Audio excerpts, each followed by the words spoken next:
Nous sommes vendredi. J'ai pris un bain purificateur. J'en ressens l'effet vivifiant qui, à travers mes pores dégagés, me soulage. L'odeur du savon m'enveloppe. Des habits propres remplacent mon accoutrement chiffonné. Cette netteté de ma personne m'enchante. Point de mire de tant Dieu, je pense que l'une des qualités essentielles de la femme est la propreté. La plus humble des chaumières plaît si l'ordre et la propreté y règnent. Le cadre le plus luxueux ne séduit pas si la poussière l'encrasse. Les femmes qu'on appelle femmes au foyer ont du mérite. Le travail domestique qu'elles assument et qui n'est pas rétribué en monnaie sonnante est essentiel dans le foyer. Leur récompense reste la pile de linge odorant et bien repassé, le carrelage luisant où le pied glisse, la cuisine gaie où la sauce embaume. Leur action muette est ressentie dans les moindres détails qui ont leur utilité. Là, c'est une fleur épanouie dans un vase, ailleurs, un tableau au coloris approprié, accroché au bon endroit. L'ordonnancement du foyer requiert de l'art. Nous en avons fait le dur apprentissage, jamais terminé.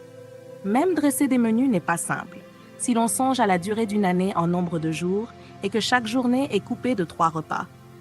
Gérer l'argent du budget familial nécessite souplesse, vigilance et prudence, dans la gymnastique financière qui vous propulse en bons plus ou moins périlleux, du premier au dernier jour du mois. Être femme, vivre en femme. Ah, Aïssatou. Cette nuit, je suis agitée, ne t'en déplaise. La saveur de la vie, c'est l'amour. Le sel de la vie, c'est l'amour encore. Daouda était revenu. Un ensemble de basins rhombalbandes avait remplacé l'ensemble gris de la première visite et celui chocolat de la deuxième. Il attaqua dès le seuil, sur le même ton que moi, lors de notre première entrevue, sans souffler. « Comment vas-tu? Et les enfants, ton assemblée? Et Ousmane ?» À l'appel de son prénom, Ousmane paraît, bouche et joues maquillées du chocolat qu'il broie à longueur de journée. Daouda saisit ce bout d'homme qui se débat en frétillant des jambes. Il le libéra avec une tape amicale sur les fesses, et un livre d'images à la main, Ousmane, hurlant de joie, courut montrer son cadeau à la maisonnée. « Pas de visiteurs? Je mène le débat aujourd'hui, moi de l'assemblée masculine. » Il riait, malicieux. « Ne crois pas que je critique par plaisir.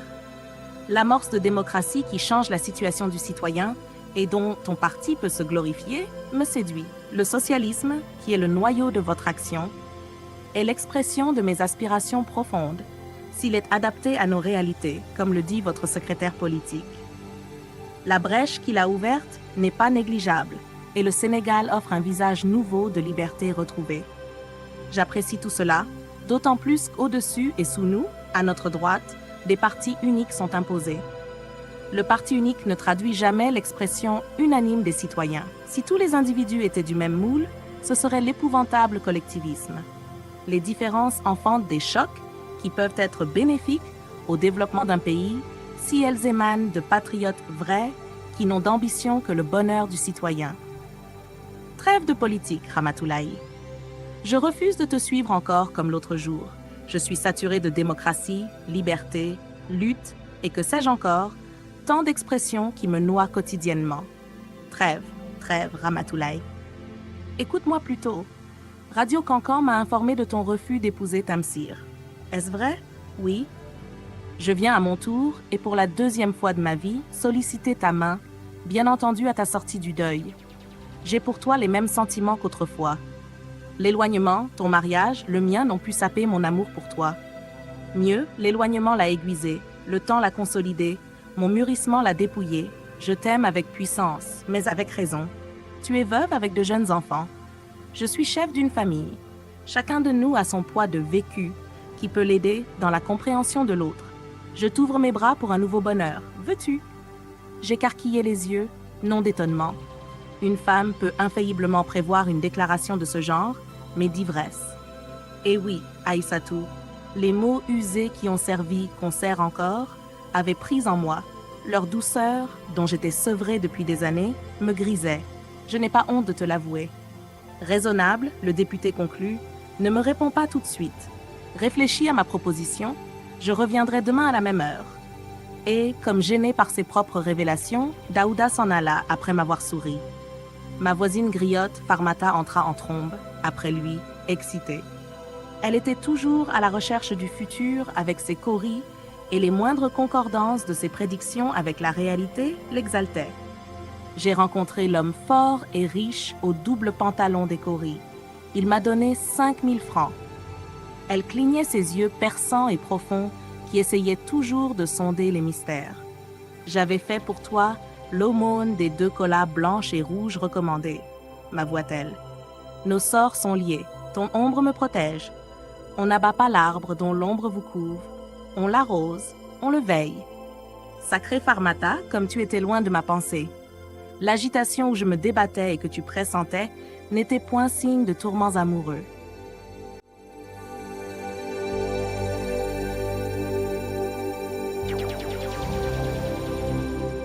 Demain, quel temps court de réflexion pour l'engagement décisif d'une vie, surtout si cette vie a connu, dans un passé récent, les larmes amères de la déception. Je revois l'œil intelligent de Daouda Dieng, la moue des lèvres volontaires qui contrastait avec la douceur qui émanait de cet être profondément charitable, qui ne retenait d'autrui que ce qu'il recèle de meilleur. Je savais le pénétrer, comme un livre ouvert où chaque signe était symbole, mais un symbole aisément traduit. Mon cœur ne piaffe plus de bonheur sous le tourbillon des mots dits. La sincérité des mots me touche. Elle ne m'entraîne pas. Mon euphorie, née de la faim et de la soif de tendresse, s'évanouit au fur et à mesure que les heures valsent. Je ne peux pas pavoiser. La fête préconisée ne me tente pas. Mon cœur n'aime pas Daouda Dieng. Ma raison apprécie l'homme. Mais le cœur et la raison sont souvent discordants. Comme j'aurais voulu être mobilisée pour cet homme et pouvoir dire oui. Non que pèse en moi le souvenir du disparu. Les morts n'ont que le poids qu'on leur concède ou le poids des bienfaits qu'ils ont répandus. Non que me gêne l'existence de mes jeunes enfants, il aurait pu jouer pour eux le rôle du père qui les avait abandonnés. 30 ans après, le même refus de mon être me conditionne seul. Je ne trouve pas de cause définissable. Nos fluides s'opposent. La réputation du sérieux de Daouda Dieng n'est plus à faire. Bon époux? Oui. La rumeur publique, si malveillante et si assoiffée de ragots en ce qui concerne les personnalités, n'a jamais parlé de frasques qui l'atteignent. Sa femme et cousine, épousée 5 ans après mon mariage, par devoir de citoyen et non par amour, encore une expression masculine pour expliquer une action naturelle, lui a donné des enfants. Femme et enfants, placés par cet homme de devoir sur un piédestal de respectabilité, lui offraient un refuge enviable qui était son œuvre. Jamais il n'acceptait une consécration sans son épouse. Il l'associait à son action politique, à ses déplacements nombreux, aux divers parrainages qui le sollicitaient et élargissaient sa clientèle électorale. Pharmata, la griotte au Kori, avant de s'en aller, m'avait lancé. « Ta mère avait raison. Daouda est merveilleux. Quelle guerre donne 5000 francs aujourd'hui? Daouda n'a ni échangé chez sa femme, ni abandonné ses enfants. S'il revient te trouver, toi vieille et chargée de famille, c'est qu'il t'aime. Il peut te supporter avec tes enfants. Réfléchis, accepte. Tous les atouts. Mais que sont ces atouts dans l'incontrôlable loi de l'attraction? Pour éviter de le blesser, sous mon toit, je lui dépêchais Pharmata, la griotte au Kori, porteuse d'un pli fermé avec les recommandations suivantes. Ne remets cette lettre qu'à lui, loin du regard de sa femme et de ses enfants. Pour la première fois, j'avais recours à Pharmata et j'en étais gênée. Elle jubilait, ayant rêvé à ce rôle depuis notre jeunesse. Mais j'agissais toujours seule. Elle n'était jamais intervenante dans mes problèmes, seulement informée, comme une vulgaire connaissance, se plaignait-elle. Elle jubilait, ignorante du cruel message dont elle était chargée. Le cabinet médical de Daouda n'était pas éloigné de la villa Fallen. Des cars rapides avaient un arrêt à quelques mètres de sa porte. Ce cabinet médical, installé sur prêt bancaire consenti par l'État aux docteurs et pharmaciens qui en manifestent le désir, permettait à Daouda Dieng de toujours exercer sa profession. Il avait compris qu'un médecin n'avait pas le droit de renier sa profession. La formation du médecin est lente, longue, laborieuse, et il ne pullule pas, les médecins. Ils sont plus utiles dans leur profession que partout ailleurs. S'ils peuvent allier leur métier à d'autres activités, tant mieux. Mais renoncer à soigner pour autre chose, quelle inconscience! Ainsi Daouda s'expliquait devant nos fréquentations communes, tels Maodoba et Sambadiak, ses collègues. Farmata attendit donc patiemment son tour et, une fois devant Daouda, dans la salle de visite, elle lui remit le pli cacheté. Daouda lut. « Daouda, tu poursuis une femme qui est restée la même, Daouda, malgré les ravages intenses de la souffrance. Toi qui m'as aimé, toi qui m'aimes encore. Je n'en doute pas. Essaie de me comprendre. Je n'ai pas l'élasticité de conscience nécessaire pour accepter d'être ton épouse, alors que seule l'estime, justifiée par tes nombreuses qualités, me tend vers toi. Je ne peux t'offrir rien d'autre, alors que tu mérites tout. L'estime ne peut justifier une vie conjugale dont je connais tous les pièges pour avoir fait ma propre expérience.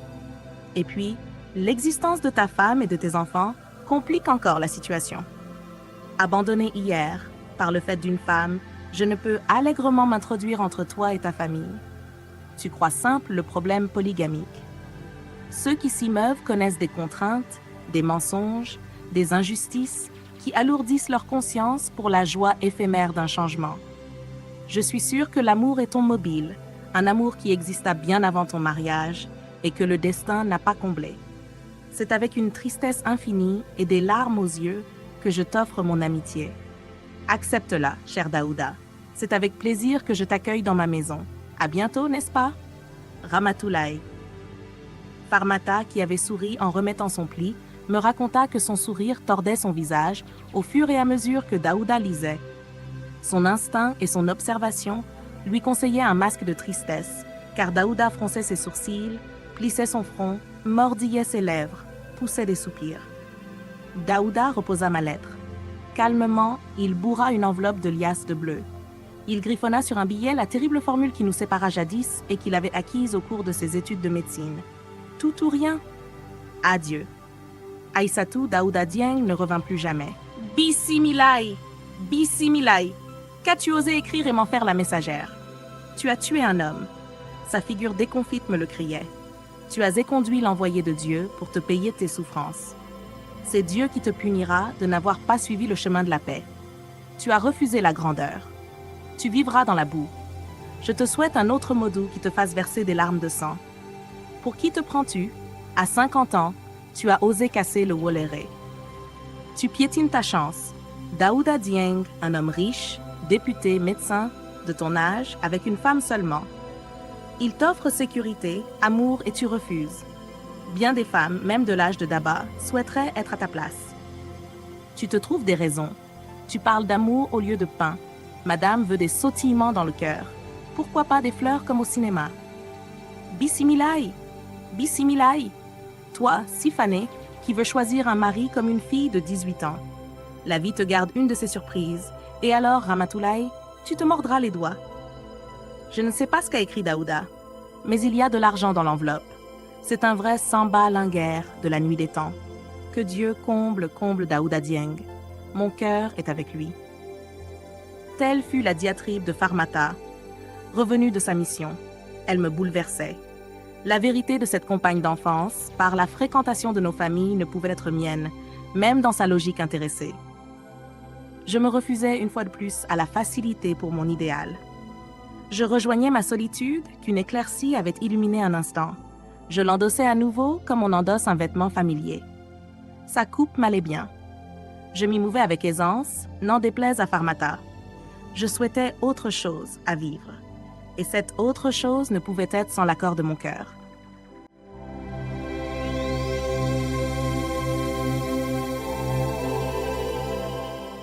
Tamsir et Daouda refoulés, plus de rempart entre les solliciteurs et moi. J'ai alors vu défiler et m'assiéger des vieillards qui cherchaient une source de revenus facile, des jeunes gens en quête d'aventure pour meubler leur oisiveté. Mes refus successifs me faisaient envie une réputation de lionne ou de demeurée. Qui lâchait sur mes traces cette meute affamée? Car mes charmes s'étaient évanouis avec les maternités, le temps, les larmes. Ah, l'héritage! La rondelette acquise par ma fille Daba et son mari est mise à ma disposition. Ils avaient mené les débats pour la répartition des biens de Modou. Mon beau-fils mis sur la table, l'avance de la villa Sicap et le coût des 5 années de loyer. La villa Sicap revenait à ma fille qui, constat d'huissier en main, énuméra son contenu et l'acheta. L'histoire de la villa Falaine était facile à raconter. Le terrain et la construction représentent un prêt bancaire consenti il y a 10 ans sur nos salaires communs. Le contenu renouvelé, il y a 2 ans, m'appartient. Et à l'appui de cette affirmation, je présentais des factures. Restaient les habits de Modou, ceux que je connaissais pour les avoir choisis et entretenus, et les autres, de la deuxième tranche de sa vie. J'avais peine à l'imaginer dans ses accoutrements de jeune loup. Ils furent distribués à sa famille. Les bijoux et cadeaux faits à Dame Belle-Mère et à sa fille leur revenaient de droit. Dame Belle-Mère hoquetait, pleurait. On la dépouillait et elle demandait grâce. Elle ne voulait pas déménager. Mais Daba est comme tous les jeunes, sans pitié. Souviens-toi, j'étais la meilleure amie de ta fille. Tu en as fait la rivale de ma mère.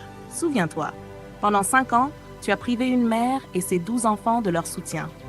Souviens-toi, ma mère a tellement souffert. Comment une femme peut-elle saper le bonheur d'une autre femme? Tu ne mérites aucune pitié. Déménage. Quant à Bintou, c'est une victime, ta victime. Je la plains. Dame Belle-Mère sanglotait. Bintou, l'indifférence assise. Que lui importait ce qui se disait. Elle était déjà morte intérieurement depuis ses épousailles avec Modou. Je ressens une immense fatigue. Elle vient de mon âme et alourdit mon corps. Ousmane, mon dernier né, me tend à l'être. Ousmane a 6 ans. C'est tante Aïssatou. Il a le privilège de m'apporter toutes tes lettres. Comment les reconnaît-il? À leur timbre? À leur enveloppe? À l'écriture soignée qui te reflète? À l'odeur de lavande qui en émane? Les enfants ont des points de repère qui ne ressemblent pas aux nôtres. Ousmane savoure sa trouvaille. Il triomphe. Ces mots caressants qui me décrispent sont bien de toi. Et tu m'apprends la fin. Je calcule. Demain, c'est bien la fin de ma réclusion. Et tu seras là, à portée de ma main, de ma voix, de mon regard. Fin ou recommencement? Mes yeux décèleront tes moindres changements. J'ai déjà fait la somme des miens. La réclusion m'a tanné. Les soucis m'ont ridé. Ma graisse a fondu. Je tâte souvent des os là où se gonflait la chair. L'important ne sera pas sur nos corps en présence. L'essentiel, c'est le contenu de nos cœurs qui nous anime. L'essentiel est la qualité de la sève qui nous inonde. Tu m'as souvent prouvé la supériorité de l'amitié sur l'amour. Le temps, la distance, autant que les souvenirs communs ont consolidé nos liens et font de nos enfants des frères et des sœurs. Réunis, ferons-nous le décompte de nos floraisons fanées ou enfouirons-nous de nouvelles graines pour de nouvelles moissons? J'entends le pas de Daba. Elle revient du lycée Blaise Diagne où elle a répondu à ma place à une convocation. Conflit entre Maodo Fall, mon fils, et son professeur de philosophie. Leurs heures sont fréquentes au moment de la remise des copies de dissertation corrigées. Entre Daba et Maodo Fall, l'écart d'âge est notable, dû à 2 grossesses avortées, cela tu le sais. Ce heurt, que Daba va colmater, est le 3e en 6 mois de cours. Maodo Fall a des dons littéraires remarquables. Depuis la 6e, il a dominé sa classe en cette matière. Mais cette année, pour une majuscule oubliée, des virgules omises, un mot mal orthographié, son professeur lui enlève 1 ou 2 points. De ce fait, Jean-Claude, un blanc, son second de toujours, se hisse à la première place. Le professeur ne peut tolérer qu'un nègre soit le premier en philosophie. Et Maodo Fall rouspète. S'ensuivent toujours un accrochage, une convocation. Daba était prête à dire vertement son fait au professeur. Mais je l'ai tempéré. La vie est un éternel compromis. L'essentiel, je l'explique, est la dissertation de l'examen. Cette copie, elle aussi, sera à la merci de son correcteur. Personne n'aura de prise sur lui. Alors, pourquoi révolter un professeur pour 1 ou 2 points qui ne changeront jamais le destin d'un élève? Je dis toujours à mes enfants, vous êtes des élèves entretenus par vos parents. Travaillez pour mériter leur sacrifice. Cultivez-vous au lieu de contester. Devenus adultes, pour que vos points de vue aient du crédit, il faut qu'ils émanent d'un savoir sanctionné par des diplômes. Le diplôme n'est pas un mythe. Il n'est pas tout certes, mais il couronne un savoir, un labeur. Demain, mettez au pouvoir qui vous voulez, qui vous convient. Ce sera votre choix qui dirigera ce pays et non le nôtre. Notre société actuelle est ébranlée dans ses assises les plus profondes, tiraillée entre l'attrait des vices importés et la résistance farouche des vertus anciennes. Le rêve d'une ascension sociale fulgurante pousse les parents à donner plus de savoir que d'éducation à leurs enfants. La pollution s'insinue autant dans les cœurs que dans l'air. Nous sommes ceux du passé, déphasés ou dépassés, croulants peut-être. Mais tous les quatre, nous étions pétris de rigueur, avec une conscience debout et de vivaces interrogations pointées douloureusement en nous. Nos maris, Aïssatou, si malheureuse que fût l'issue de nos unions, nos maris avaient de la grandeur. Ils avaient mené le combat de leur vie, même si la réussite leur échappait. On ne vient pas facilement à bout des pesanteurs millénaires. Je regarde les jeunes, ou les yeux lumineux, prompts à la riposte quand l'honneur bafoué réclamait réparation, ou la fierté vigoureuse qui guidait vers le devoir toute une concession. L'appétit de vivre tue la dignité de vivre. Tu vois que je m'éloigne du problème de Maudo Fall. Le proviseur du lycée cerne bien le conflit Maudo Fall-professeur, mais aller donner raison à un élève contre un professeur.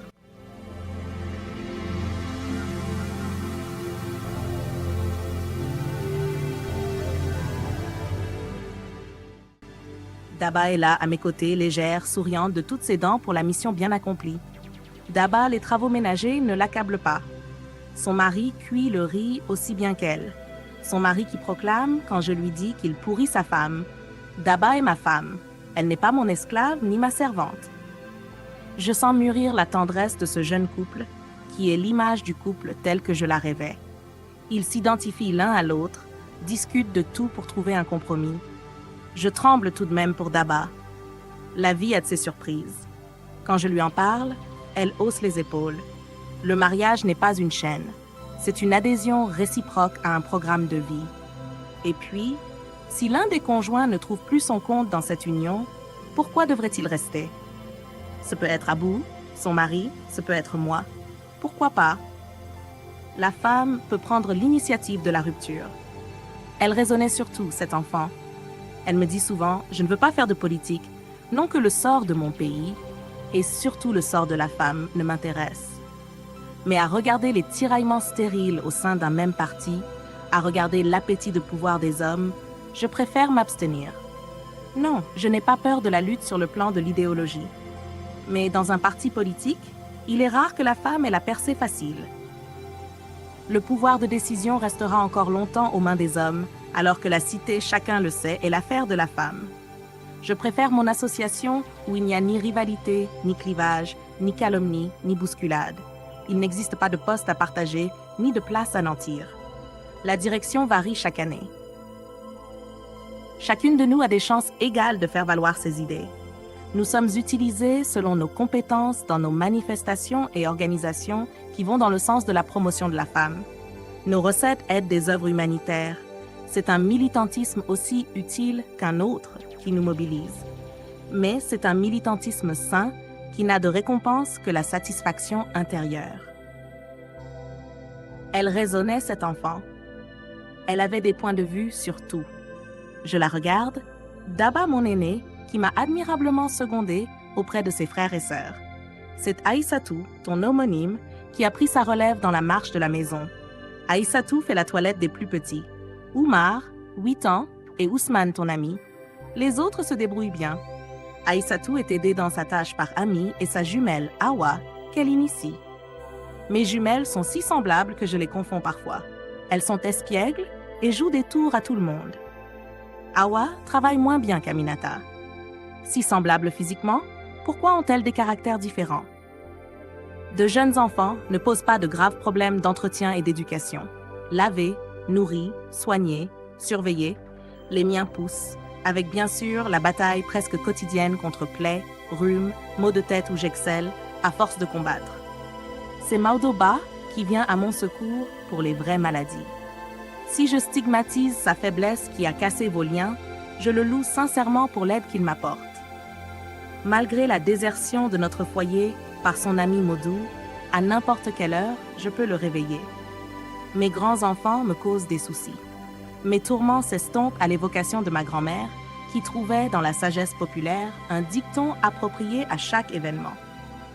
Elle aimait à répéter « La mère de famille n'a pas du temps pour voyager, mais elle a du temps pour mourir ». Elle se lamentait quand, somnolente, elle devait malgré tout abattre sa part de besogne. « Ah, que n'ai-je un lit pour me coucher !» Espiègle, je lui désignais les 3 lits de son logis. Elle s'irritait. La vie est devant toi, pas derrière. Que Dieu fasse que tu éprouves ma situation. Et me voilà aujourd'hui, éprouvant sa situation. Je croyais qu'un enfant naissait et grandissait sans problème. Je croyais qu'on traçait une voie droite et qu'il l'emprunterait allègrement. Or, je vérifiais à mes dépens les prophéties de ma grand-mère. Naître des mêmes parents ne crée pas des ressemblances, forcément chez les enfants. Leur caractère et leurs traits physiques peuvent différer. Ils diffèrent souvent d'ailleurs. Naître des mêmes parents, c'est comme passer la nuit dans une même chambre.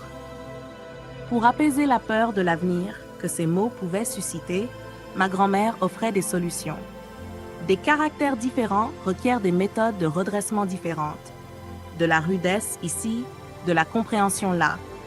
Les taloches qui réussissent aux tout petits vexent les aînés. Les nerfs sont soumis quotidiennement à dure épreuve. Mais c'est le lot de la mère. Brave grand-mère, je puisais dans ton enseignement et ton exemple le courage qui galvanise au moment des choix difficiles.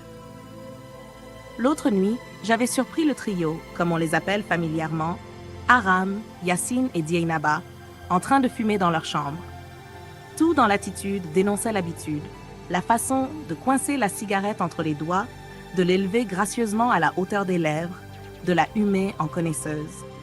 Les narines frémissaient et laissaient échapper la fumée. Et ces demoiselles aspiraient, expiraient tout en récitant les leçons, tout en rédigeant les devoirs. Elles savouraient leur plaisir goulûment, derrière la porte close, car j'essaie de respecter, le plus possible, leur intimité. Dieynaba, Aram et Yassine me ressemblent, dit-on. Une amitié serviable les lie, soutenue par de multiples affinités. Elles forment un bloc, avec les mêmes réactions défensives ou méfiantes, face à mes autres enfants. Elles usent d'ensemble robes, pantalons, corsages, ayant presque la même taille. Je n'ai jamais eu à intervenir dans leurs conflits. Le trio a la réputation d'être studieux, mais de là à s'octroyer la licence de fumer. Ma colère les foudroya. J'étais offusquée par la surprise. Une bouche de femme exhalant l'odeur âcre du tabac au lieu d'embaumer. Des dents de femme noircies de nicotine au lieu d'éclater de blancheur. Pourtant, leurs dents étaient blanches. Comment s'y prenaient-elles pour réaliser cette performance? Je jugeais affreux le port du pantalon quand on n'a pas, dans la Constitution, le relief peu excessif des occidentales. Le pantalon fait saillir les formes plantureuses de la négresse, que souligne davantage une cambrure profonde des reins. Mais j'avais cédé à la ruée de cette mode, qui saignait et gênait au lieu de libérer. Puisque mes filles voulaient être dans le vent, j'avais accepté l'entrée du pantalon dans les garde-robes. J'eus tout d'un coup peur des affluents du progrès. Ne buvait-elle pas aussi, qui sait, un vice pouvant en introduire un autre? Le modernisme ne peut donc être, sans s'accompagner de la dégradation des mœurs. Étais-je responsable d'avoir donné un peu de liberté à mes filles? Mon grand-père refusait l'accès de notre maison aux jeunes gens. À 10 heures du soir, une clochette à la main, il avertissait les visiteurs de la fermeture de la porte d'entrée. Il scandait les tintements de la clochette, du même ordre. Que celui qui n'habite pas ici déguerpisse. Moi, je laissais mes filles sortir de temps en temps. Elles allaient au cinéma, sans ma compagnie. Elles recevaient copines et copains. Des arguments justifiaient mon comportement. À un certain âge, irrémédiablement, le garçon ou la fille s'ouvre au sentiment de l'amour. Je souhaitais que mes filles en fassent sainement la découverte, sans sentiment de culpabilité, sans cachotterie, sans avilissement. J'essayais de pénétrer leurs relations. Je créais un climat propice au bon maintien et à la confidence. Et voilà que de leur fréquentation, elles ont acquis l'habitude de fumer. Et je ne savais rien, moi qui voulais tout régenter. La sagesse de ma grand-mère me revenait encore à l'esprit. On a beau nourrir un ventre, il se garnit quand même à votre insu. Il me fallait réfléchir.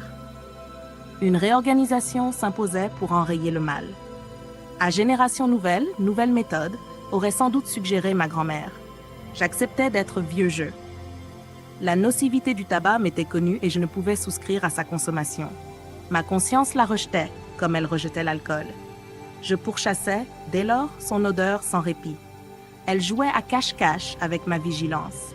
Sournoise, ironique, elle taquinait mes narines, puis s'enfuyait. Son refuge préféré restait les toilettes, surtout la nuit. mais elle n'osa plus s'étaler, alerte et impudique. Aujourd'hui, je n'ai pu terminer la prière du crépuscule à ma guise. Des hurlements venus de la rue m'ont fait bondir de la natte où j'étais assise. Debout sur la véranda, je vois arriver mes fils Alioun et Malik en pleurs. Ils sont dans un état pitoyeux, habits déchirés, corps empoussiérés par la chute, genoux sanguinolents sous la culotte. Une échancrure fend largement la manche droite du tricot de Malik. Du même côté, le bras pend lamentablement. L'un des gosses qui les soutiennent m'explique: un cyclomoteur et son conducteur ont renversé Malik et Alioun. Nous jouions au football. Un jeune homme s'avance, cheveux longs, lunettes blanches, gris-gris au cou. La poussière grise de la rue maquille son ensemble Jean. Malmené par les gosses dont il est la cible, une plaie rouge à la jambe, le voici visiblement gêné par tant d'hostilité. Avec un accent et des gestes polis qui contrastent avec sa mise débraillée, il s'excuse. J'ai vu trop tard les enfants en tournant à gauche. Je croyais accéder à une voie libre dans cette rue à sens unique. Je n'imaginais pas que les enfants y avaient installé un terrain de jeu. J'ai freiné, inutilement. J'ai buté sur des pierres qui délimitaient la place du goal. J'ai entraîné dans ma chute vos 2 fils ainsi que 3 autres garçonnets. Je m'excuse. Le jeune homme au cyclomoteur me surprend agréablement. Je me défoule, mais pas sur lui. Je connais la difficulté de conduire dans les rues de la ville, surtout dans la Médina, pour l'avoir affronté. La chaussée pour les enfants est un terrain de prédilection. Quand ils en prennent possession, plus rien ne compte. Ils s'y démènent comme des diables autour du ballon. Des fois, l'objet de leur ardeur est un chiffon épais, ficelé, arrondi. Qu'importe. Le conducteur n'a pour refuge que son frein, son klaxon, son sang-froid. On lui ouvre une haie désordonnée, vite refermée dans la bousculade. Derrière lui, les cris reprennent, plus exaltés. « Jeune homme, tu n'es pas responsable. Mes fils sont fautifs. Ils ont déjoué ma vigilance alors que je priais. Va, jeune homme, ou plutôt, attends que je te fasse apporter de l'alcool et du coton pour ta plaie. Aïssatou, ton homonyme, apporte alcool iodé et coton. » Elle soigne l'inconnu, puis Alioun. Les gosses du quartier n'approuvent pas ma réaction. Ils souhaiteraient pour le fauteur une punition, je les rabroue. Ah, les enfants! Ils provoquent un accident et de surcroît veulent sanctionner. Le bras pendant de Malik m'a l'air cassé. Il descend anormalement. Aïssatou, vite, vite, porte-le à l'hôpital. Si tu n'y trouves pas Maudo, tu demanderas le service des urgences. Va, ma fille. Aïssatou s'habille rapidement et rapidement aide Malik à se nettoyer et à se changer. Le sang des blessures coagulées dessine sur le sol des taches sombres et répugnantes. Tout en les brossant, je pense à l'identité des hommes. Même sang rouge irriguant les mêmes organes. Ces organes, situés aux mêmes endroits, remplissent les mêmes fonctions. Les mêmes remèdes soignent les mêmes maux sous tous les cieux. Que l'individu soit noir ou blanc, tout unit les hommes. Alors, pourquoi s'entretuent-ils dans des batailles ignobles pour des causes futiles en regard des massacres de vies humaines? Que de guerres dévastatrices! Et pourtant, l'homme se prend pour une créature supérieure. À quoi lui sert son intelligence? Son intelligence enfante aussi bien le beau que le mal, plus souvent le mal que le bien. Je reprends ma place sur la natte ornée d'une mosquée verte, réservée à mon seul usage, comme la bouilloire de mes ablutions. Alioun, toujours reniflant, bouscule Ousmane pour s'emparer de sa place, à mes côtés, à la recherche d'une consolation que je lui refuse. Au contraire, je profite de l'occasion pour le sermonner. La rue n'est pas un terrain de jeu. Tu t'en es bien tiré aujourd'hui, mais demain, attention, tu auras une fracture quelque part comme ton frère. Alioun rouspète. Mais il n'y a pas de terrain de jeu dans le quartier. Les mères ne veulent pas que l'on joue au football dans les cours. Que faut-il faire alors? Sa remarque est pertinente. Il faut que les responsables de l'urbanisme prévoient des terrains de jeu comme ils ménagent des espaces verts. Des heures plus tard, Aïssatou et Malik reviennent de l'hôpital où Maudo s'est, une fois de plus, bien occupé d'eux. Le bras plâtré de Malik m'indique que le bras pendant était bien cassé. Ah, que les gosses font payer cher la joie de les avoir mis au monde. Décidément, mon ami, c'est la cascade des événements malheureux. Je suis ainsi faite. Quand le malheur me tient, il ne me lâche plus. Aïssatou, ton homonyme est enceinte de 3 mois. Farmata, la griotte au cori, m'a habilement manœuvré vers cette découverte désastreuse. La rumeur publique l'avait sans doute aiguillonnée, ou son sens développé de l'observation l'avait simplement servi. Chaque fois qu'elle lançait ses coris pour couper nos discussions, nos points de vue divergeaient sur tout, elle poussait des « hang » de mécontentement. Avec force, soupir, elle signalait dans la masse désordonnée des coris « une jeune fille enceinte ». J'avais bien remarqué l'amaigrissement soudain de ton homonyme, son manque d'appétit, le gonflement de ses seins, autant de signes révélateurs de la gestation qu'elle couvait. Mais la puberté, elle aussi transforme les adolescents. Elle les gonfle ou les amaigrit, les allonge. Et puis, Aïssatou, peu après la mort de son père, avait eu une crise violente de paludisme, enrayée par Maudoba. La disparition de ses rondeurs datait de cette époque. Aïssatou refusait de regrossir pour conserver une taille fine. Je mettais naturellement sur le compte de cette nouvelle manie, son peu d'alimentation et son dégoût de certains mets. Mince, elle flottait dans ses pantalons et ne portait plus, à ma grande joie, que des robes. Le petit Oumar me signala bien un jour qu'Aïssatou vomissait dans leur salle de bain, chaque matin, au moment de le laver. Mais Aïssatou, interrogée, nia par le rejet d'eau mêlé à la pâte dentifrice. Oumar ne parla plus de vomissement. Ma préoccupation changea de centre d'intérêt. Comment pouvais-je imaginer la vérité qui tout à coup éclatait? Comment pouvais-je deviner que ma fille, qui calma ma colère lors de l'affaire des cigarettes, s'adonnait, elle, à un jeu plus grave? Le destin impitoyable me surprenait encore. Comme toujours, sans arme défensive. Farmata insistait chaque jour un peu plus sur la jeune fille enceinte de ses coris. Elle me la montrait. Elle souffrait de son état. Son attitude était éloquente. Regarde, mais regarde donc. Ce cori isolé, creux en l'air. Regarde cet autre cori qui s'y adapte, face blanche en haut, comme une marmite et son couvercle. L'enfant est dans le ventre. Il fait corps avec sa mère. Le groupe des deux coris est isolé. Il s'agit d'une femme sans attache, donc une jeune femme sans mari. Mais comme les coris sont menus, c'est bien d'une jeune fille qu'il s'agit. Et sa main lançait et relançait les coris bavards. Ils se fuyaient, s'entrechoquaient, se chevauchaient. Leur tintement annonciateur remplissait le vent et le même groupe de deux coris, toujours, s'isolait pour révéler une détresse. Je suivais sans passion leur langage. Et un soir, excédé par ma naïveté, Farmata osa. « Questionne tes filles, Ramatoulaye. Questionne-les. Une mère de famille doit être pessimiste. » Troublée par la ténacité des répétitions, inquiète, j'acceptais la proposition. De peur de me voir changer d'avis, Farmata s'engouffra avec sa démarche de gazelle aux attaches fines dans la chambre de Aïssatou. Elle en ressortit une lueur de triomphe dans l'œil. Aïssatou, en pleurs, la suivait. Farmata chassa Ousmane, blotti dans mon boubou, verrouilla la porte et déclara « Les coris ne peuvent se tromper tous les jours. S'ils ont tant insisté, c'est qu'il y a quelque chose. L'eau et le sable sont mêlés, ils forment de la boue. Ramasse ta boue. » Aïssatou ne nie pas son état. Je l'ai sauvée en te révélant ce qui est. Toi, tu ne devinais rien. Elle n'osait pas se confier. Vous n'alliez jamais sortir de cette situation. L'émotion obstruait ma gorge. Moi, si prompte aux remontrances, je me taisais. Abasourdi, je suffoquais de chaleur.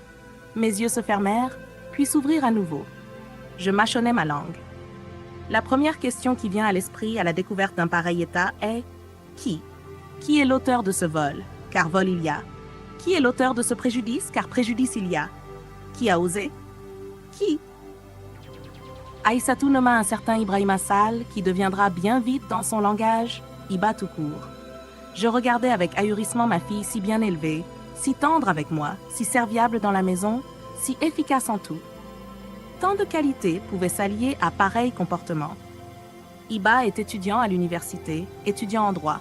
Il s'était connu à la fête anniversaire d'une copine. Iba venait la chercher parfois au lycée, quand elle ne descendait pas à midi. Il l'avait invitée à 2 reprises dans sa chambre, à la cité universitaire. Elle avoua être bien avec lui.